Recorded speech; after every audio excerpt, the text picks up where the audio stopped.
नमस्कार। दिन भर की हर खबर से आपको करने खबरदार में हूं श्वेता सिंह। पुलवामा हमले के बाद जिस तरह से पाकिस्तान की हर तरफ से घेराबंदी हो रही है, उसमें उसकी बेचैनी साफ साफ दिख रही है। लेकिन पाकिस्तान अब भी पूरा जोर लगाए हुए है कि वो किसी तरह से इस बार भी आंखों में धूल झोंक दे और धोखा देकर बच जाए, जैसा कि वो पहले करता रहा है। पुलवामा हमले पर 5 दिन बाद पाकिस्तान के प्रधानमंत्री इमरान खान की सफाई इसकी पहली कोशिश थी। आज फिर पाकिस्तान ने नई कोशिश की जिससे भारत के आक्रोश की आग से बचा जा सके। आज इमरान खान और उनके army chief general Qamar Javed Bajwa की मीटिंग हुई। यह मीटिंग पाकिस्तान की नेशनल सिक्योरिटी कमेटी की थी, जो पाकिस्तान के सुरक्षा मामलों में सर्वोच्च फैसले करने वाली कमेटी है। इसमें पाकिस्तान की सरकार और उसकी आर्मी के जनरल होते हैं। इस मीटिंग के बाद पाकिस्तान के प्रधानमंत्री कार्यालय ने जो बयान जारी किया है, उसमें फिर से पुलवामा हमले को लेकर सफाई दी गई है, बहाने बनाए गए और दिखावे वाले एक्शन की बात की है। सबसे पहले हम आपको यही बताते हैं। पाकिस्तान की नेशनल सिक्योरिटी काउंसिल की मीटिंग के बाद यह कहा गया कि पाकिस्तान आतंक के खिलाफ कार्रवाई को तेज करेगा, अपने कंट्रोल को नए सिरे से स्थापित करेगा। इसके लिए हाफिज सईद के जमात उद दावा और फलाह इंसानियत आतंकी संगठन पर फिर से बैन लगाया। किसी भी हमले की स्थिति में कोई फैसला लेने का अधिकार पाकिस्तानी सेना पर ही छोड़ दिया। लेकिन सवाल यह है कि पाकिस्तान को अब क्यों याद आया कि वो अपना कंट्रोल फिर से स्थापित करे ताकि आतंकी संगठनों को कंट्रोल किया जाए। पाकिस्तान के नए बयान में भी जैश ए मोहम्मद और उसके आतंकी सरगना मसूद अजहर का कोई जिक्र नहीं है। लश्कर ए तैयबा के इंटरनेशनल आतंकवादी हाफिज सईद के दूसरे आतंकी संगठन की ही बात है। लेकिन हाफिज सईद पर ऐसे दिखावे वाले एक्शन पाकिस्तान कई बार कर चुका है। जब भी वो मुश्किल में पड़ता है तब यह दिखा देता है कि उसने बैन कर दिया, लेकिन वही आतंकवादी खुलेआम रैलियां करते दिखते रहते हैं। यह सिर्फ कागज पर बात होती है, कहने की बात होती है, असल में कुछ होता नहीं है। सवाल यही है कि क्या इस बार भी पाकिस्तान इसी तरह का दिखावा करके बच जाएगा? पाकिस्तान पुलवामा के गुनाह से बचने की कोशिश में जुटा है, लेकिन यह गुनाह से बचने की नहीं, खुद को बचाने की कोशिश है, क्योंकि दुनिया जानती है कि जिस जैश ए मोहम्मद ने पुलवामा हमले की जिम्मेदारी ली, उसका आका मसूद अजहर पाकिस्तान की ही गोद में पलता है। दरअसल पाकिस्तान को इस बार समझ में आ रहा है कि टाइम पास कर देने वाली उसकी चालें इस बार शायद कामयाब न हो, क्योंकि भारत कोई भी ऐसा तरीका नहीं छोड़ रहा जिससे पाकिस्तान को तड़पाया न जा सके। भारत ने एक बार फिर से पाकिस्तान को पानी के लिए तरसाने की कसम खाई है। केंद्रीय मंत्री नितिन गडकरी ने ट्वीट करके कहा है कि भारत के हिस्से का पानी पाकिस्तान में बहकर नहीं जाने देंगे। इसके लिए 3 प्रोजेक्ट के फास्ट ट्रैक होने की बात बताई। रावी नदी पर शाहपुर कांडी डैम के निर्माण का काम शुरू हो चुका है। जम्मू के कठुआ में ऊंच डैम प्रोजेक्ट से पानी रोकने में मदद मिलेगी। रावी व्यास के दूसरे लिंक प्रोजेक्ट से पंजाब में पानी पहुंचेगा और इन तीनों प्रोजेक्ट को नेशनल प्रोजेक्ट के तौर पर घोषित किया गया है। नितिन गडकरी कल उत्तर प्रदेश के बुलंदशहर में थे और उन्होंने वहां पर इन प्रोजेक्ट्स को लेकर बड़ी बात कही थी। पाकिस्तान और भारत होने के बाद जो हमारी 3 नदियां पाकिस्तान को मिली थी, 3 भारत को मिली थी, हमारे 3 नदियों के अधिकार का पानी पाकिस्तान में जा रहा था। अब हम उसमें भी 3 प्रोजेक्ट करके ये पानी भी वापस यमुना में ला रहे हैं। तो आप समझ लीजिए कि यमुना में पानी ही पानी होगा। ये बहुत अरसे से कहा जा रहा है कि पाकिस्तान के खिलाफ पानी बहुत बड़ा हथियार बन सकता है, क्योंकि अगर हम सिंधु जल समझौते में अपने हिस्से की 3 नदियों के पूरे पानी का ही इस्तेमाल कर लें, उस पानी को बहकर पाकिस्तान न जाने दें, तो वही पाकिस्तान के लिए मुसीबत बन जाएगा। वैसे सिंधु जल समझौते को लेकर भी सवाल उठते रहे हैं कि इस तरह का समझौता आखिर किया ही क्यों गया था, जिसमें पाकिस्तान को भारत ने 3 नदियों का पानी अपने हितों का बलिदान करते हुए गिफ्ट कर दिया था। 1960 में पाकिस्तान के साथ सिंधु नदी जल समझौता तब किया गया जब चीन के साथ सीमा पर तनाव चल रहा था। भारत को यह लगा कि इस जल संधि से पाकिस्तान के मोर्चे पर शांति रहेगी और पाकिस्तान एहसान का बदला दोस्त बनकर चुकाएगा। 1965 से लेकर 1999 तक पाकिस्तान से 3 युद्ध हो चुके हैं, लेकिन यह भारत की उदारता थी कि कभी सिंधु नदी जल समझौते को तोड़ा नहीं गया। करगिल, संसद हमले, मुंबई हमले के दौरान 3 बड़े मौके थे जब भारत सिंधु जल समझौते में पानी वाला जो करार था पाकिस्तान को, वो बंद कर सकता था। पाकिस्तान के लिए पानी वाला हथियार कैसे युद्ध के हथियार से भी तेज हो सकता है, यह हम आपको बताते हैं, क्योंकि पाकिस्तान ऐसा देश है जहां पर एक एक बूंद पानी बहुत मुश्किल से मिलता है। पाकिस्तान दुनिया के सिंगल बेसिन वाले देशों में सबसे बड़ा देश है।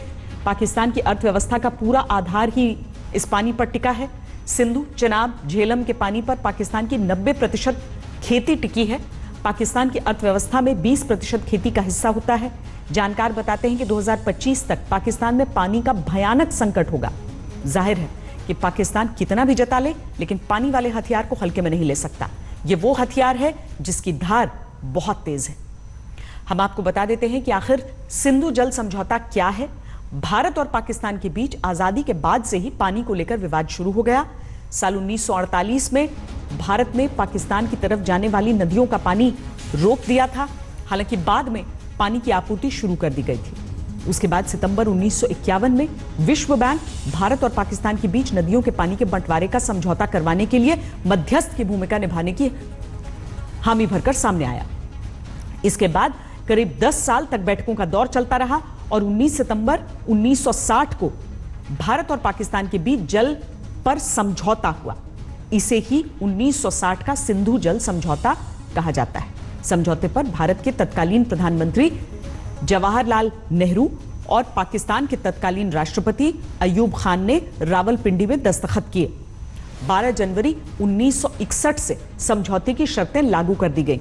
इस समझौते के तहत 6 नदियों के पानी का बंटवारा तय हुआ जो भारत से पाकिस्तान जाती है।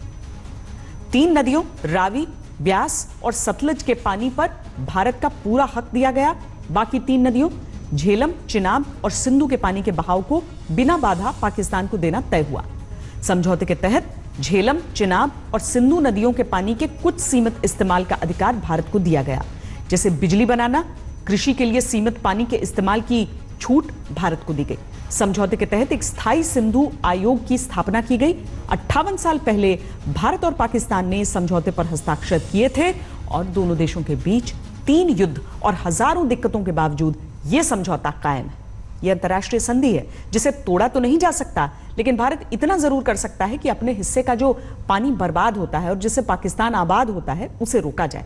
यह कोशिश पिछले कई साल से लगातार हो रही है, जिसमें कई प्रोजेक्ट फास्ट ट्रैक हुए हैं। उन्हीं में से 3 प्रोजेक्ट की बात आज नितिन गडकरी ने की है। पुलवामा हमले के बाद भारत ने पाकिस्तान से मोस्ट फेवर्ड नेशन का दर्जा छीना। हालांकि आर्थिक विशेषज्ञों का दावा है कि इससे पाकिस्तान पर खास फर्क नहीं पड़ने वाला, क्योंकि भारत पाकिस्तान का कारोबारी रिश्ता बहुत छोटा है। लेकिन इस सच्चाई के बावजूद MFN दर्जा छीनने का असर तो पड़ेगा। 2017-18 में पाकिस्तान ने 3,482 करोड़ के सामान भारत को बेचे, लेकिन अब 200% कस्टम ड्यूटी से पाकिस्तान के फल, सीमेंट, रुई के व्यापारियों पर असर पड़ना शुरू हो गया है। भारत के सीमेंट आयातकों ने पाकिस्तान से ऑर्डर कैंसिल करने शुरू कर दिए हैं। पाकिस्तान के डॉन अखबार के अनुसार कराची पोर्ट पर 600 से 800 कंटेनर खड़े हैं। उधर मध्य प्रदेश के झाबुआ के टमाटर विक्रेताओं ने पाकिस्तान को टमाटर न भेजने का फैसला भी किया है। रिपोर्ट्स के अनुसार भारत के टमाटर पाकिस्तान में तिगुने दामों पर बिकते हैं। साफ तौर पर पाकिस्तान के व्यापारी भारत से मिलने वाले लाभ को गंवाकर मार तो झेलेंगे। वैसे हाल तो यह है कि पाकिस्तान के शहर लाहौर में टमाटर 150 रुपए तक बिक रहा है, क्योंकि भारत में टमाटर जाना बंद हो गया। खबरदार में अब बात करेंगे पुलवामा को लेकर चल रही पॉलिटिक्स में 7 दिन से नेता जो कहने की कोशिश में जुटे थे वो अब खुलकर सामने आ गए। पहले ही कई बयान ऐसे दिखे थे जिससे लग रहा था कि पुलवामा पर पॉलिटिक्स शुरू बस होने ही वाली है। कुछ दिन के लिए नेताओं ने सब्र कर लिया था, लेकिन अब कोई सब्र नहीं। चुनाव का समय है तो चुप भी नहीं रहा जा सकता। कांग्रेस ने प्रधानमंत्री नरेंद्र मोदी पर सीधा हमला किया है। प्रधानमंत्री श्री नरेंद्र मोदी के लिए सत्ता की लालसा देश की सेना और शहीदों के सम्मान से बड़ी है। मोदी जी राजधर्म भूलकर केवल राज बचाने की जुगत में लगे हैं। सत्ता की भूख में इंसानियत और शहादत को मोदी सरकार पीछे छोड़ आई है। 7 दिन की कसर कांग्रेस ने एक ही बार में निकाल ली। ये बात अलग है कि राजनीति तो पुलवामा हमले के कुछ ही घंटे में शुरू हो गई थी, जिस पर डैमेज के डर से अगले दिन कंट्रोल कर लिया गया। मोदी जी, देश की ओर से, देशवासियों की ओर से, 135 करोड़ भारतीयों की ओर से हम पूछना चाहते हैं, वो 56 इंच का सीना इस उग्रवाद को माकूल जवाब देगा कब? इस देश को कोई भी शक्ति तोड़ नहीं सकती है, बांट नहीं सकती है। पूरा का पूरा ऑपोजिशन एक साथ हमारी सिक्योरिटी फोर्सेस के साथ और सरकार के साथ खड़ा है। लेकिन 7 दिन बाद कांग्रेस को लगा कि अब टाइम ठीक है, वो सब बोला जा सकता है जिसे वो पहले बोलना चाह रही होगी। प्रेस कॉन्फ्रेंस करके तो पीएम की तरफ घुमा दी। उधर दिन भर कॉर्बेट पार्क का भ्रमण करने के बाद शाम 6:45 बजे प्रधानमंत्री का काफिला धनगढ़ी गेट से निकला। 3:10 पर हमला होता है। 6:45 तक प्रधानमंत्री फिल्म की शूटिंग करते हैं, नौका विहार करते हैं, अपना प्रचार प्रसार करते हैं। क्या दुनिया में ऐसा कोई प्रधानमंत्री है? कांग्रेस ने पुलवामा हमले के दिन वाली बात निकाली, जिस दिन पीएम उत्तराखंड में थे। आरोप लगाया कि पीएम को परवाह नहीं थी, वो डॉक्यूमेंट्री की शूटिंग और चाय नाश्ते में लगे थे। जवाब रविशंकर प्रसाद का आया। देश हमारे शहीदों के शरीर के टुकड़े चुन रहा था और प्रधानमंत्री अपने नारे लगवा रहे थे और अभिवादन स्वीकार कर रहे थे। और यही नहीं, इसके बाद वह रामनगर के पीडब्ल्यूडी गेस्ट हाउस पहुंचे और वहां रुककर चाय नाश्ता किया। पूरे देश के चूल्हे बंद थे और प्रधानमंत्री जी 7 बजे साय गुरुवार को चाय नाश्ते का आनंद ले रहे थे। रामनगर में ऑफिशियल प्रोग्राम में गए थे, आपको पता है, कंजर्वेशन के संबंध में, टाइगर कंजर्वेशन के संबंध में उनके ऑफिशियल प्रोग्राम थे। तो अगर कांग्रेस पार्टी को मालूम था कि पुलवामा में हमला होने वाला है, हमें तो नहीं मालूम था। कांग्रेस पार्टी का सूचना तंत्र इतना मजबूत है तो अच्छी बात है। लेकिन पीएम, उस समय वेदर खराब था, पीएम ने वहीं से मीटिंग की और बाद में drove down far away to catch the flight. Pulwama हमले के बाद कांग्रेस और बीजेपी की यह लड़ाई तय थी। बस इंतजार हो रहा था कि कौन किसके खिलाफ कितना सब्र करता है। राजनीतिक हमले की चाहत उफान मार रही थी, लेकिन अच्छा हुआ कि अब खुलकर सामने आ गए। प्रधानमंत्री नरेंद्र मोदी जी ने राष्ट्रीय शोक की घोषणा नहीं की, अलग अलग लोगों की मांग के बावजूद, क्योंकि सरकारी खजाने के खर्च पर की जाने वाली प्रधानमंत्री के उद्घाटन और राजनीतिक सभाएं कहीं रुक ना जाएं। कांग्रेस की सोच में और हमारी सोच में एक बुनियादी अंतर है। देश में शोक है और प्रधानमंत्री ने कहा हम लोग सब लोग जाएं अंतिम संस्कार में, और हम लोग सारे मंत्री गए। लेकिन देश चलना चाहिए, आतंकवाद के सामने देश नहीं झुकना चाहिए। कांग्रेस ने पहली बात डॉक्यूमेंट्री शूटिंग की निकाली, तो दूसरी बात दिल्ली एयरपोर्ट की निकाली, जहां श्रीनगर से 40 शहीद जवानों के पार्थिव शरीर लाए गए थे और वहां हर बड़ा नेता श्रद्धांजलि देने पहुंचा था।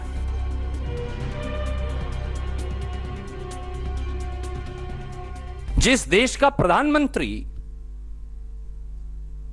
इतना स्वयंभू हो जाए कि उनके लिए अपने उद्घाटन और सरकारी खर्चे की जनसभाएं राष्ट्रीय शोक से बड़ी हो जाएं, ऐसे मोदी जी के बारे में क्या कहना चाहिए, ये देश तो जवाब मांगेगा ही।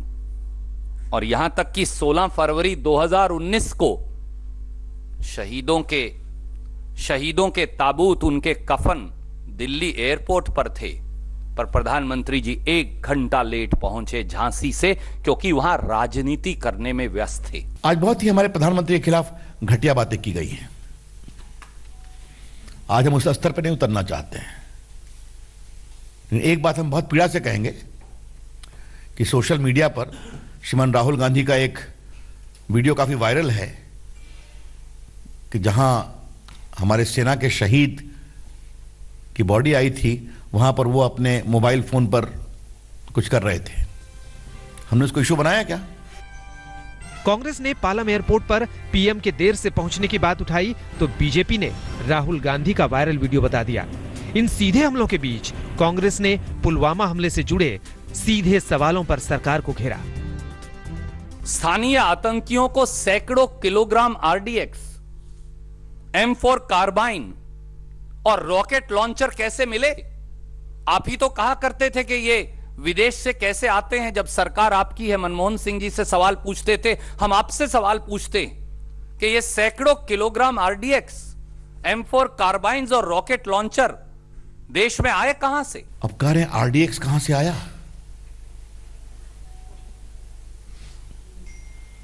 इंटेलिजेंस फेलियर हुआ क्या?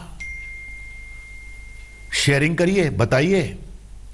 मुझे एक बात बड़ी अजीब लग रही है, भाव अलग अलग होंगे लेकिन इमरान खान का स्वर और कांग्रेस के प्रवक्ताओं के स्वर में काफी नजदीकी है। शायद कांग्रेस पार्टी की इन टिप्पणियों को देखकर पाकिस्तान में बहुत खुशी आई होगी कि भारत हमारे प्रधानमंत्री से सवाल पूछ रहा है। जब उन्होंने कुछ कहा तो अब तो प्रिंसिपल अपोजिशन पार्टी भी यही सवाल कर रही है। इस राजनीति में बात यहां तक जानी ही थी। पुलवामा हमले को लेकर जिस तरह से कांग्रेस ने पीएम पर सीधा अटैक किया है, जिस तरह से बीजेपी का जवाब आया है, उसमें यह बात आगे तक जाती दिख रही है। आज तक ब्यूरो। चुनाव का समय हो, पुलवामा पर पॉलिटिक्स न हो, ऐसा संभव था ही नहीं। हैरानी तो यह है कि 7 दिन तक नेताओं ने संयम कर लिया, यही बड़ी बात है। नेताओं का फंडा यही है कि शहीदों को श्रद्धांजलि तो दी जाती रहेगी, राजनीति कर लेनी चाहिए। खबरदार में अब हम पाकिस्तान के प्रधानमंत्री इमरान खान को आईना दिखाएंगे, जिन्होंने पुलवामा हमले में जैश ए मोहम्मद को क्लीन चिट देने में जरा भी देर नहीं लगाई, जिसकी वजह से जैश के हौसले इतने बढ़ गए कि उसने अब कश्मीर में पुलवामा से भी बड़े आतंकी हमले की साजिश रच डाली है। आज तक को खुफिया एजेंसियों के सूत्रों से पुख्ता जानकारी मिली है कि जैश ए मोहम्मद बहुत जल्द कश्मीर में एक और बड़ा हमला करने की फिराक में है। आखिर क्या है जैश की यह साजिश और कैसे इस साजिश को अंजाम देने की कोशिश में जुटा है जैश? इन सवालों के जवाब जानने के लिए आप देखिए हमारी ये रिपोर्ट।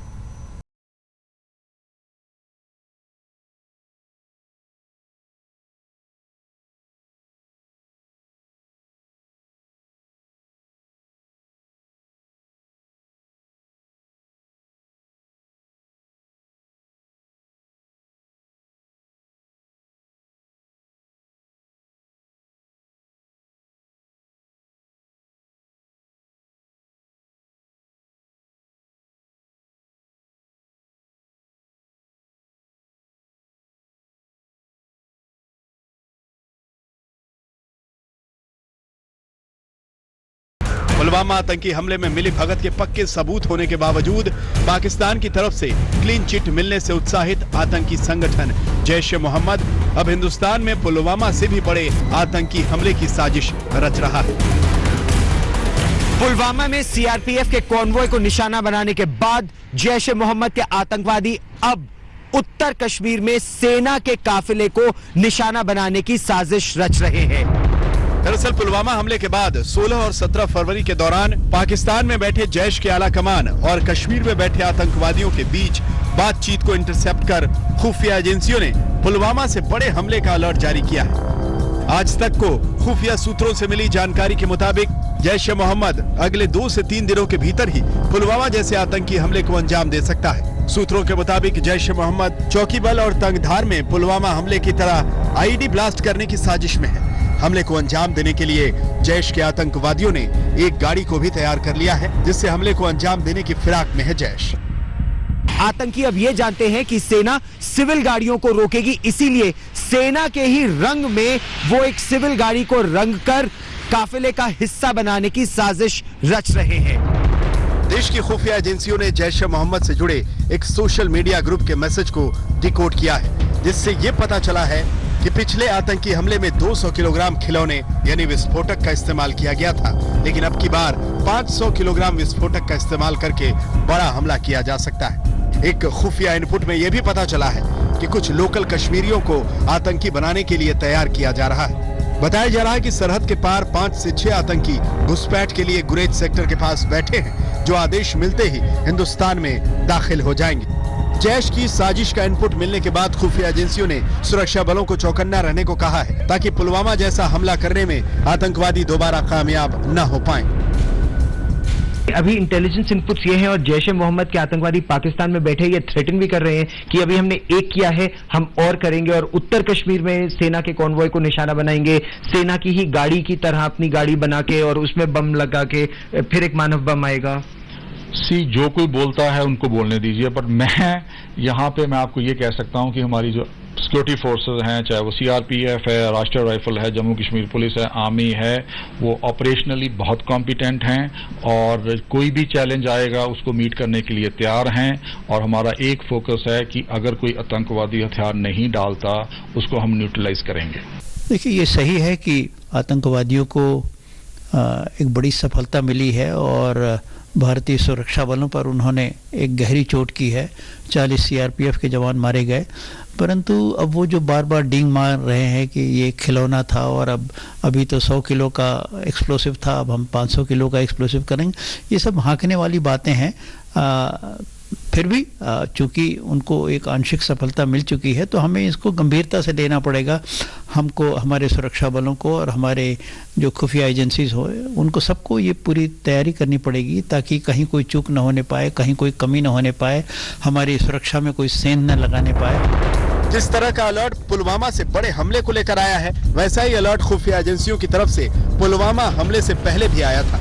खुफिया एजेंसियों ने 8 फरवरी को ये अलर्ट जारी किया था।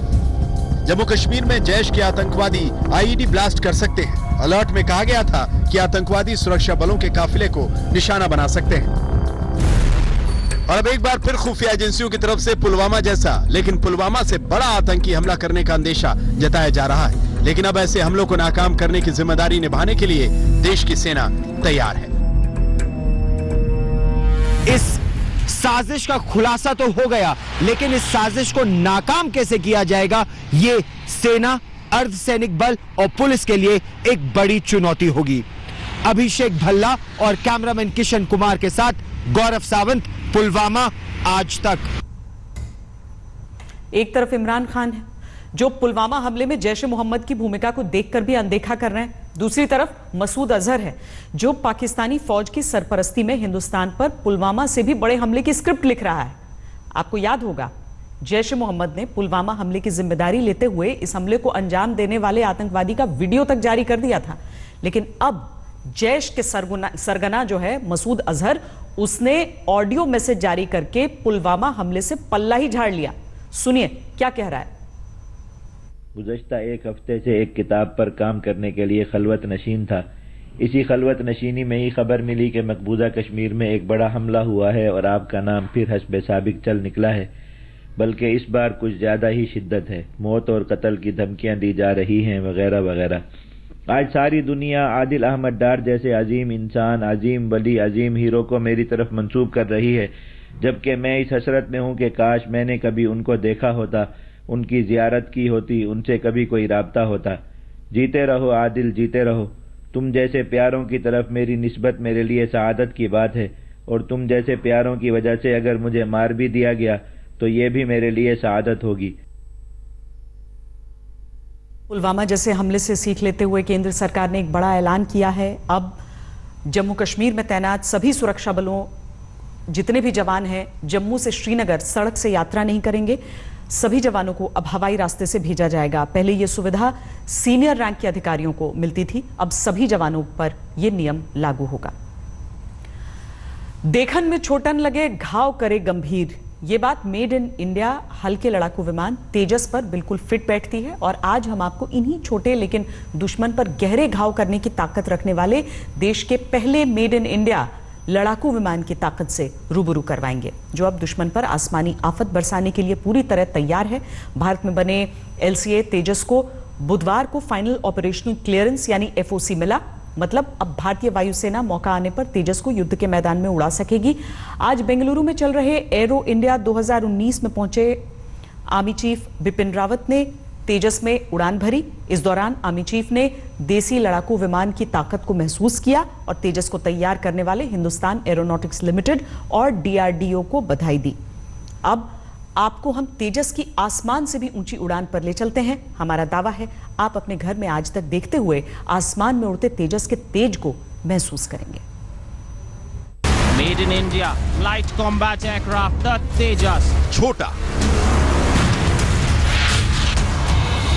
हल्का, eyes on the target now.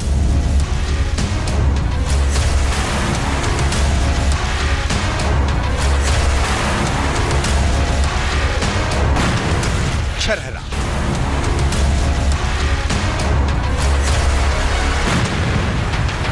यह है इंडियन एयरफोर्स के आसमान का अर्जुन, नाम है तेजस। देश के पहले स्वदेशी लाइट कॉम्बैक्ट एयरक्राफ्ट तेजस को फाइनल ऑपरेशनल क्लियरेंस यानी एफओसी मिलने के बाद आज आर्मी चीफ बिपिन रावत ने तेजस में उड़ान भरी। तेजस में उड़ान भरकर आर्मी चीफ ने तेजस की तेजी के साथ साथ तेजस की शक्ति का एहसास भी किया।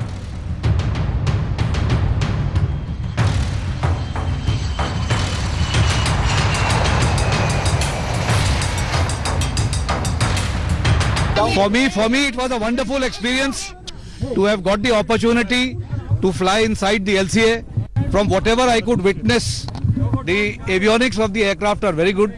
I could also see the manner in which the pilot was carrying out the targeting, both in the radar mode and other modes. And I think it's a wonderful aircraft. And if this gets added to the inventory, I'm sure it will increase the strength of our air power. DRDO की तरफ से final operational clearance यानी FOC मिलने के बाद अब तेजस युद्ध के मैदान में दुश्मन पर आग के गोले बरसाने के लिए तैयार है। 1350 किलोमीटर प्रति घंटे की रफ्तार से तेजस 50,000 फीट की ऊंचाई पर उड़ान भर सकता है। दुश्मन पर हमला करने के लिए इसमें हवा से हवा में मार करने वाली डर्बी मिसाइल्स लगी हैं। तेजस में लगे लेजर गाइडेड बम दुश्मन के ठिकाने पर सटीक निशाना लगा सकते हैं। दुनिया के सबसे ऊंचे युद्ध क्षेत्र सियाचिन से लेकर देश की किसी भी सरहद पर तेजस अपनी तेजी से दुश्मनों के छक्के छुड़ा सकता है। इतना ही नहीं, तेजस को क्लोज कॉम्बैट मिसाइल और बियॉन्ड विजुअल रेंज मिसाइल से भी लैस किया गया है। How accurately this aircraft could dispense weapons on the target. So that is the proof of the pudding, that it can not only sustain a very high sortie rate, it can also carry out very accurate weapon delivery like it was shown in this exercise in both air to ground and air to air modes. That is what it is all about, because it's a fighter aeroplane, so it has to behave like a fighter, and it did well in both air to air and air to ground. तेजस विमान ने अपनी पहली उड़ान 4 जनवरी 2001 को भरी थी और तब से लेकर अब तक इसके 4000 से ज्यादा फ्लाइंग टेस्ट किए जा चुके हैं। इस लड़ाकू विमान को तेजस नाम पूर्व प्रधानमंत्री अटल बिहारी वाजपेयी ने दिया था और बुधवार को जब तेजस को ऑपरेशनल क्लियरेंस मिला तो एयर शो में तेजस ने उड़ान भरकर स्वर्गीय वाजपेयी जी को श्रद्धांजलि भी दी थी। देश का पहला मेक इन इंडिया लड़ाकू विमान LCA तेजस अब वायुसेना के बेड़े में शामिल होने के लिए पूरी तरह से तैयार है। एफओसी मिलने के बाद ये विमान तमाम अत्याधुनिक मिसाइलों और हथियारों से लैस होने के बाद अब लड़ाई के किसी भी मोर्चे पर जाने के लिए तैयार है। LCA तेजस आने वाले दिनों में वायुसेना के मिग लड़ाकू विमानों की जगह लेगा और वायुसेना की ताकत को कई गुना बढ़ा देगा। भारतीय वायुसेना ने अभी HAL को 40 तेजस एयरक्राफ्ट का ऑर्डर दिया है। इसमें से HAL ने 14 तैयार कर दिए हैं। जल्द ही तेजस की 2 स्क्वाड्रन वायुसेना में शामिल की जाएंगी। तेजस की स्क्वाड्रन वायुसेना में 45वीं स्क्वाड्रन होगी, जिसका नाम रखा गया है फ्लाइंग ड्रैगर्स, यानी दुश्मनों के लिए उड़ते खंजर। Made in India, light combat aircraft, the Tejas, a lightweight, multi-role fighter developed indigenously by the Aeronautical Development Agency. अभी तक जितने भी कैपेबिलिटी चाहिए एफओसी के लिए वो हमने अचीव कर लिया है। इवन जो हमारा हवा में जो हम रिफ्यूल करते हैं वो भी हमने कंप्लीट कर लिया है। अपने कैटेगरी में ये one of the best aircraft है। इसके साथ जितने भी हमारे सेंसर है लेटेस्ट टेक्नोलॉजी का है, जो इसका एवियोनिक्स है वो 4th+ जनरेशन का है, जो कि समकालीन जितने भी विमान हैं उन सभी में ये श्रेष्ठ है। मतलब साफ है कि अपनी क्लास में दुनिया के नंबर 1 लड़ाकू विमान तेजस भारतीय वायुसेना के लिए आसमान का वो अर्जुन साबित होंगे जो हल्के और छोटे होकर भी दुश्मनों को भारी और बड़े घाव देंगे। मंजीत नेगी, बेंगलुरु, आज तक।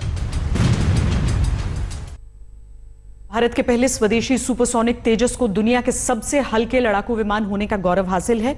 यही कारण है कि इससे तेजस ने न सिर्फ वायुसेना की ताकत को बढ़ाया है बल्कि दुनिया में भारत की शान भी बढ़ाई है। वैसे तेजस का तेज देखकर पाकिस्तान और चीन का ब्लड प्रेशर भी जरूर बढ़ गया होगा, क्योंकि तेजस की तुलना अक्सर पाकिस्तान के JF-17 थंडर फाइटर जेट से की जाती है, जिसे पाकिस्तान ने चीन की मदद से बनाया है। लेकिन इस तुलना में कितना दम है यह हम आपको आंकड़ों की जुबानी बताते हैं। तेजस एक बार में 2300 किलोमीटर तक उड़ान भर सकता है, जबकि पाकिस्तानी JF-17 2039 किलोमीटर तक। पाकिस्तानी थंडर का फ्यूल टैंक 2300 लीटर का है, तेजस का फ्यूल टैंक 2500 लीटर का है। तेजस के एडवांस वर्जन में हवा में ही ईंधन भरने का फीचर है, जबकि इस मामले में पाकिस्तानी थंडर फुस हो जाता है। तेजस सिर्फ 460 मीटर लंबे रनवे से टेक ऑफ कर सकता है, लेकिन पाकिस्तानी थंडर को उड़ान भरने के लिए 600 मीटर लंबा रनवे चाहिए। हल्के लड़ाकू विमान तेजस को बनाने में कार्बन फाइबर का इस्तेमाल हुआ है। पाकिस्तानी JF-17 थंडर एल्यूमिनियम और स्टील से बना है, यानी तेजस ज्यादा हल्का और मजबूत है। तेजस को रेडार में पकड़ पाना बहुत मुश्किल होता है, जबकि भारी मेटल से बने पाकिस्तानी थंडर आसानी से रेडार की पकड़ में आ जाते हैं। तेजस की रेडार सिस्टम रेंज 100 किलोमीटर है, पाकिस्तानी थंडर की रेडार रेंज 75 किलोमीटर है। इसके अलावा तेजस खराब मौसम में भी उड़ान भर सकता है और पाकिस्तानी थंडर को खराब मौसम में परेशानियों का सामना करना पड़ता है। तेजस की यही खूबियां अपनी क्लास में इसे दुनिया का सबसे बेहतरीन लड़ाकू विमान बनाती हैं। हालांकि कई एक्सपर्ट्स मानते हैं कि तेजस को तैयार करने में भारत ने बहुत देर कर दी, क्योंकि तेजस को तैयार करने में HAL को 1, 2 या 5 साल नहीं बल्कि 36 साल लग गए। साल 1983 में DRDO और HAL को सरकार से हल्के लड़ाकू विमान विकसित करने की अनुमति मिली। साल 1984 में हल्के लड़ाकू विमान का डिजाइन तैयार करने के लिए एरोनॉटिकल डेवलपमेंट एजेंसी बनाई गई। साल 1986 में हल्के लड़ाकू विमान कार्यक्रम के लिए सरकार ने 575 करोड़ रुपए का बजट तय किया। साल 2001 में तत्कालीन प्रधानमंत्री अटल बिहारी वाजपेयी ने इसे तेजस का नाम दिया। 4 जनवरी 2001 को तेजस ने पहली टेस्ट उड़ान भरी। इसके 5 साल बाद साल 2006 में तेजस ने पहली बार सुपरसोनिक रफ्तार से उड़ान भरी। तेजस के 36 वर्षीय सफरनामे पर कई लोगों को आपत्ति हो सकती है, लेकिन एक पुरानी कहावत है, देर आए दुरुस्त आए। यह बात तेजस पर भी लागू होती है, क्योंकि अब तक अपनी करीब 4000 टेस्ट फ्लाइट्स में तेजस एक बार भी फेल नहीं हुआ।